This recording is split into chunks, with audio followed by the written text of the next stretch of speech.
How's it going, everyone? Data here, and today we'll be simulating the 2024 MLB season on MLB The Show 24.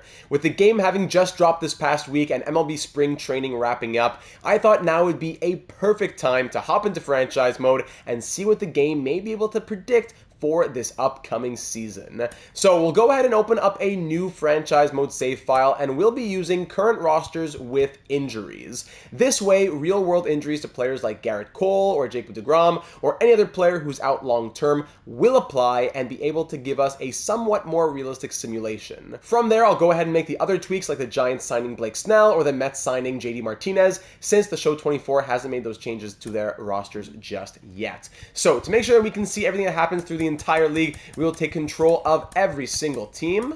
Of course, just simulating, but with the, quote, control over the team, we'll be able to watch what happens more closely when it comes to the postseason and being able to make those little roster tweaks as I just mentioned. So we'll have, quote, control over all the teams, all the normal settings, no fantasy draft, budgets will not be ignored, CPU trading turned on, everything else turned to auto manage. I will not have any control over that. No going into any games or anything as well. And we'll start at spring training so that any of the roster changes can be made right here. So for example, if we go over to the Giants and we go to free agency, we click on Blake Snell. We can't give him exactly what the contract that he got was, but it doesn't really matter as long as we have him on the team.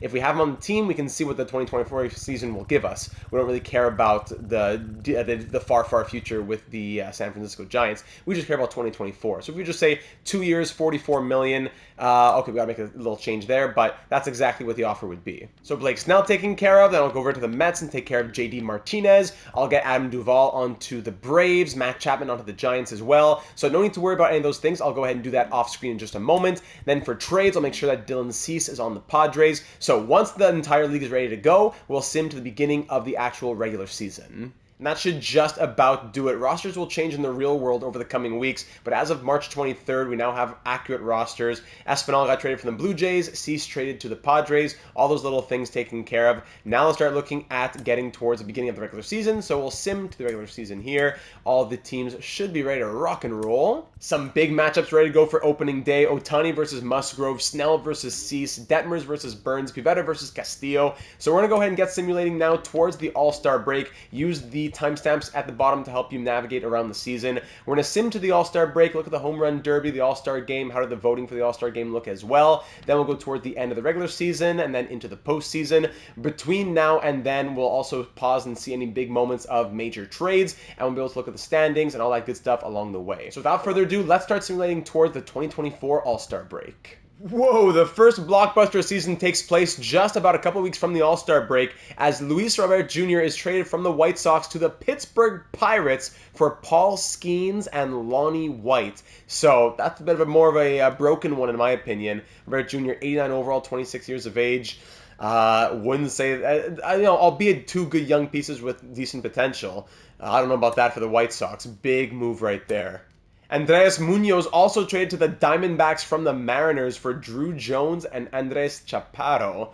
Whoa, some big moves here as the All-Star break is just around the corner. A few of the trades have been happening. We'll go ahead and recap them in just a moment here. Things are starting to heat up as well. Rhys Hoskins, Lane Thomas, whoa, big moves going on. So let's get to the Home Run Derby now. Joey Gallo traded, whoa. We'll sim through the draft as well. No need to see that. Okay, so here we are at the Home Run Derby, ladies and gentlemen. Before we pause to look at the trades that have happened so far up until this point in the season, we'll just check to see who's in the Home Run Derby this year. Corey Seager, Giancarlo Stanton, Ronald Acuna Jr., Vlad Guerrero Jr., Yordan Alvarez, JD Martinez, Patrick Wisdom, and Max Muncy. Here's how the tree looks. We'll just go ahead now and fast forward to the winner, the end of the Derby, and we get Max Muncy, the 8th seed, wow, as champion.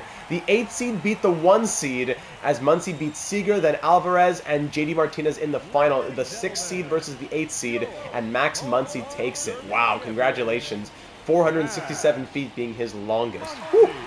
Of course, we can also pause to check out the All-Star voting here. Today at the All-Star Game. Here are your AL starters and your NL starters for the 2024 All-Star Game. Here are the pitchers for the NL. Ranger Suarez gets the start for the National League. My goodness, how about that? The rest of the pitchers right here. All your batters as well, starting lineup, as well as all of the players on the bench all the way down. And for the AL, it's Chris Paddock on the mound here. Incredible season from him right now. He's going to be starting for the American League. And if we look at the batters, here is the order. Stanton at a 73 overall. 30 home runs so far on the year. Ridiculous numbers. The rest of the batters as well. Some low overall guys making it. Abraham Toro, huh? I must be missing something. I don't know why he's there batting 198. What else? Ty France batting 258.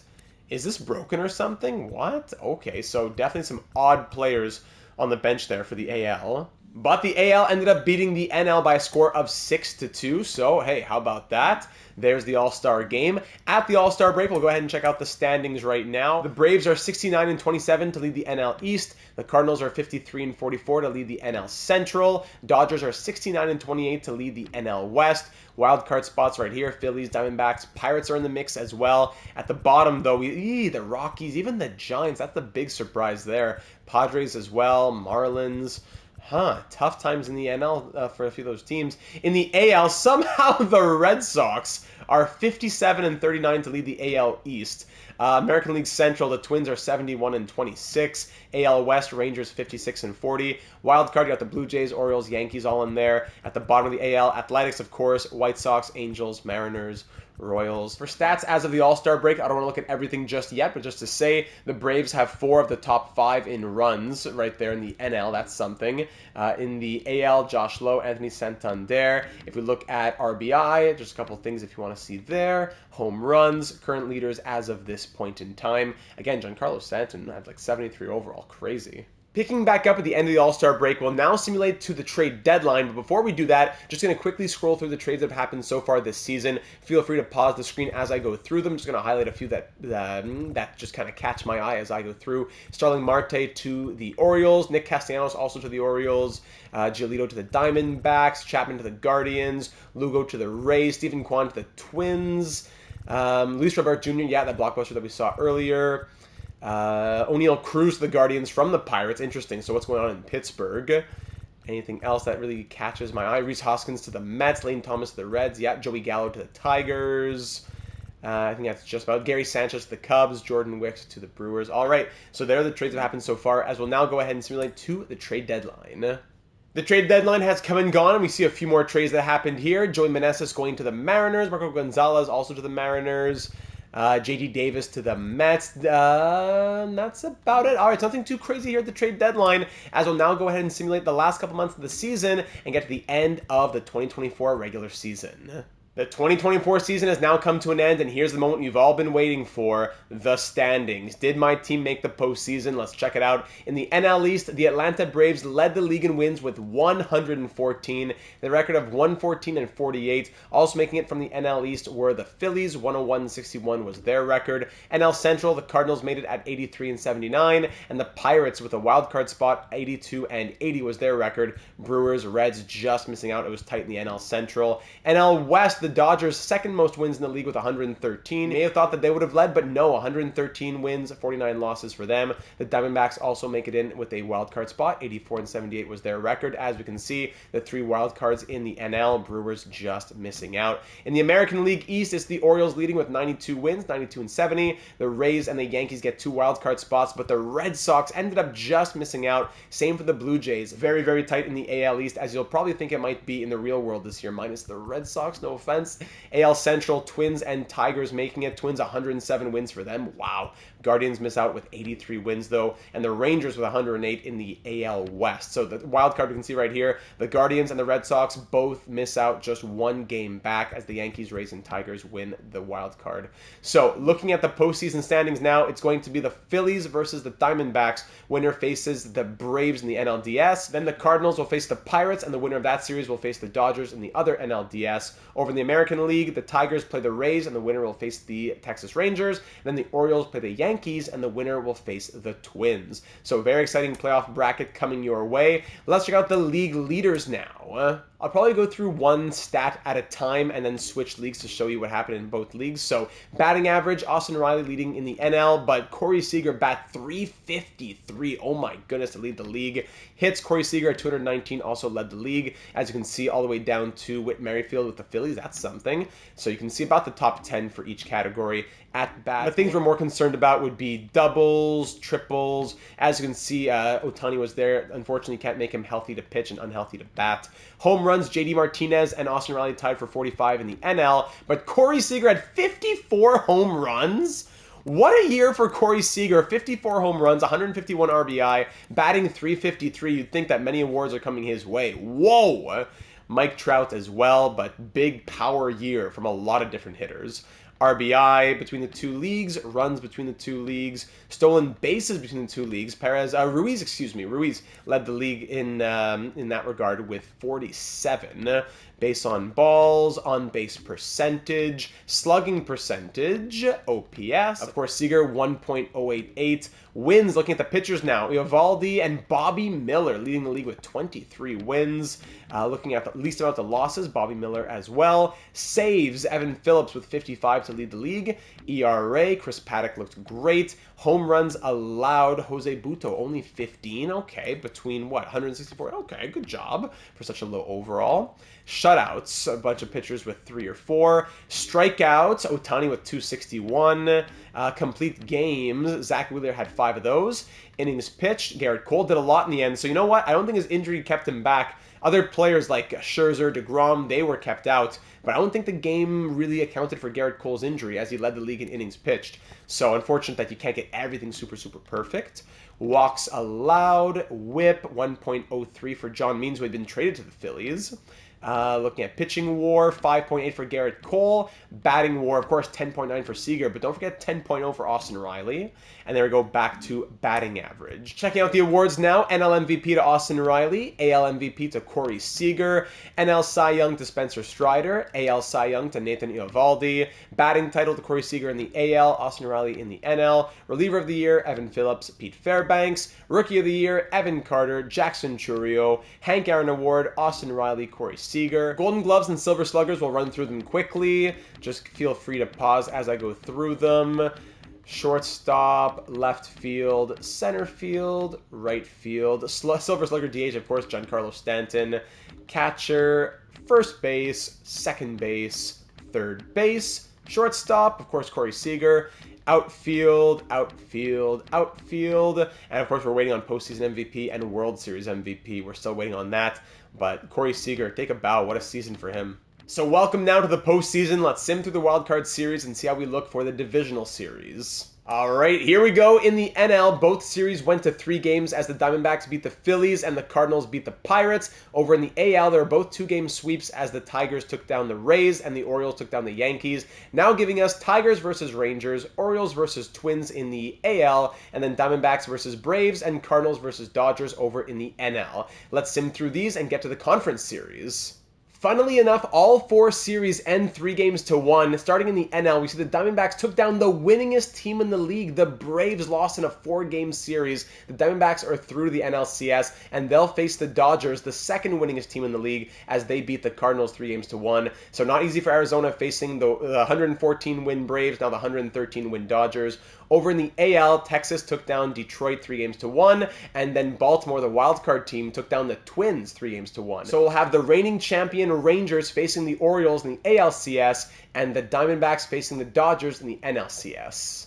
And fighting it out in the 2024 World Series will be the LA Dodgers versus the Baltimore Orioles. How about that? The Dodgers took down the Diamondbacks in 7 games. The Diamondbacks almost did it. They were up 3-2, and they ended up losing games 6 and 7 to the Dodgers. The Orioles took down the reigning champion Texas Rangers in 6 games, and they will face the Dodgers now. So here in the World Series, we can quickly just check out the lineups of these teams. The Dodgers with Freeman, Lux, Betts, Ohtani, Muncy, Smith, Teoscar Hernandez, Stone Garrett, and Chris Taylor as their starting lineup. Here is their platoon right here, looking at their bench players. If we want to also check out their pitching rotation, Ohtani, Glasnow, Miller, Kershaw, and Buehler. Of course, you could take it with a grain of salt because Ohtani probably wouldn't be pitching by the time the postseason came around. We know he's not going to be pitching this season. And it's Evan Phillips who is their closer. Looking at the Baltimore Orioles now and their lineup, Mateo leading off with Westberg, Rushman, Santander, Henderson, Hayes, Castellanos, Mountcastle, and Holiday, with pretty much, another unimpressive impressive bench, I would say. And their pitching rotation, Bradish, Burns, Rodriguez, Kremer, and Irvin, not as impressive, really. So the Orioles are certainly the underdogs with Felix Bautista as their closer. Let's do it, ladies and gentlemen. The 2024 World Series, it's going to be the Dodgers hosting the first couple of games. So we'll give the home team, we'll give them the calendar rights. If we go over to the Dodgers here, there we go. Game 1, the Orioles win 6-4. Game 2, the Dodgers win 6-4. Headed back to Baltimore now. The Orioles beat the Dodgers 6-5 and then lose 4-2. So we're all tied up. It's 2-2 through 4 games. Now Game 5 back in Baltimore. 3-1 win for the Orioles. Here we go. November 1st of 2024. Could Baltimore win the World Series right here in a 6-game series? It all comes down to this. Let's see. Can Baltimore do it in Los Angeles? No, the Dodgers fight back. A 7-4 victory for Los Angeles. And we will see a Game 7 for the World Series. The Dodgers fought back from down 3-2 against the Diamondbacks. Could they fight back from down 3-2 now against the Orioles? It all comes down to this. Cole Irvin versus Bobby Miller on the mound. Series tied at 3. I'd love to go in and see it. It's too bad because I would have control over something. I don't want to do that. So it's too bad, but we just got to sim through it unless I was going to sit here and watch the entire 9-inning game, which I'm not going to be doing. So here we go, ladies and gentlemen. Game 7 of the 2024 World Series. Your 2024 champions are the Baltimore Orioles as they take down the Dodgers 6-2 in Game 7 and win the World Series. Wow, what a run. Looking at the awards here quickly, it was Mountcastle winning World Series MVP, 1 home run, 3 RBI, batting .393 in the series, while the postseason MVP was Austin Hayes, who had 4 home runs, 12 RBI, batting .371. Gunnar Henderson looked great as well. And for the Dodgers, it was Mookie Betts, who hit 5 home runs, batting .375, 16 RBI. But not enough for the Dodgers. Wow, the Baltimore Orioles, World Series champions. Their 4th World Series title and their first since 1983, doing it in their 124th season. Congratulations, Baltimore. What a simulation. And that just about does it for me, ladies and gentlemen. So what did you think about this simulation? What parts of it might be realistic, perhaps? What parts are most unrealistic? What could you see happening? What are your predictions for this upcoming season? I think the Dodgers will definitely be a powerhouse team. Will they be able to win the World Series? Will a team like Baltimore stand in their way? That'll be the question. But either way, I'm very much looking forward to an exciting season ahead. So ladies and gentlemen, if you enjoyed the video, be sure to leave a like and subscribe if you haven't already, as we'll be doing many more of these types of simulations moving forward. Player simulations, league simulations, team simulations, postseason simulations. I'm looking forward to doing more in MLB The Show 24. We do a lot in NHL 24, but not as much in MLB The Show 24. But I want to start doing career simulations. What type of sim do you want to see next, whether it be for a player or 10 years of a team? Whatever is suggested and has support in the comments will get done. So subscribe not to miss out on any of those uploads, as well as our live franchise mode series, which goes every Tuesday evening at 7 p.m. Eastern here on the channel on YouTube. On the show 23, we did a long series with the Pirates, which was a blast. And on the show 24, we're doing a couple of series coming up. Can't wait to get those started, as well as franchise mode guides, more simulations to come. We'd love to have you on the team because it is that much stronger with you as a part of it. Thanks again for being here. Leave a like if you enjoyed, a comment with any and all of your thoughts for any future suggestions or simulations, and I'm very much looking forward to seeing you once again in the next one.